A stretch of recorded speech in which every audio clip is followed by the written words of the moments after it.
Hello, my name's Gracen, and I really like Taylor Swift, and I also really like her book taste. She loves using literary allusions to heighten the themes in her songs. I'm starting with my favorite Taylor Swift song, The Lakes.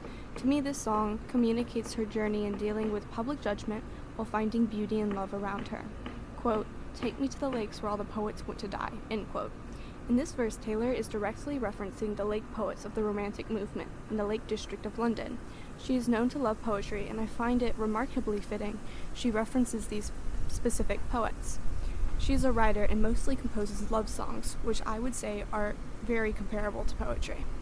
Quote, "I've come too far for some name-dropping sleaze to tell me what are my words worth." Taylor has the skill of adding clever references that circle back to the overarching idea of the song.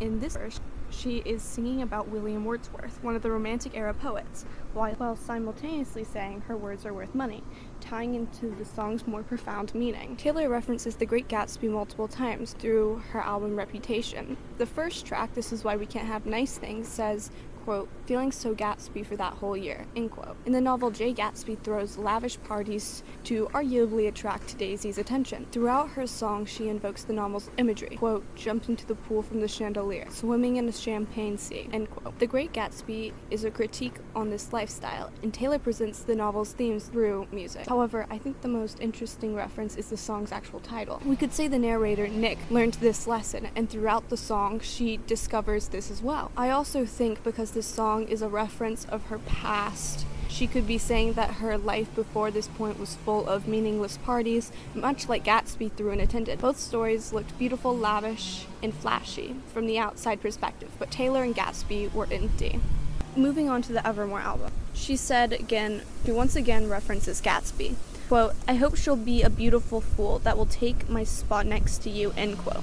This is a direct quote from Daisy, wishing her daughter would be ignorant of the world's troubles. I think there are two ways to view this. It's almost a backhanded compliment. Taylor is saying to be with him, this new girl has to be an ignorant fool, because only someone ignorant could love him. But if we're looking at it how Daisy looked at her daughter, maybe Taylor is saying she hopes this new girl is ignorant so she can be happy and is shielded from the world. Fun fact, that direct quote was actually Fitzgerald quoting his wife after their baby was born. In the song Happiness, quote, "The green light of forgiveness," end quote, Taylor is referencing the green light motif from across the deck. Color symbolism plays a significant role in this novel. The green light symbol changes throughout the story. It starts as an idea of hope and becomes a literal green light by the end. I like to think of the light as her seeing hope for forgiveness in the future, but I can't help but find it sad because through the lens of Daisy and Gatsby, it doesn't end well in their relationship. The most important motif in the Folklore and Evermore albums is the invisible string. In the song titled Invisible String, she says, quote,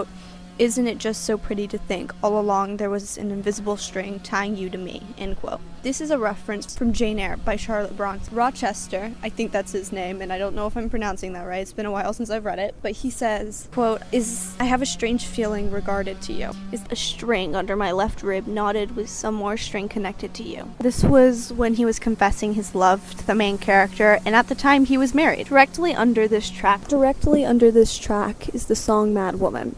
The concept of the mad woman in the attic, quotes, the concept is a prevalent theme in Gothic literature, like the turn of the screw in the yellow wall. Fun fact, hysteria is a Latin root. Hyster means womb. Historically, madness has been used to discredit women, and she explores this in her song.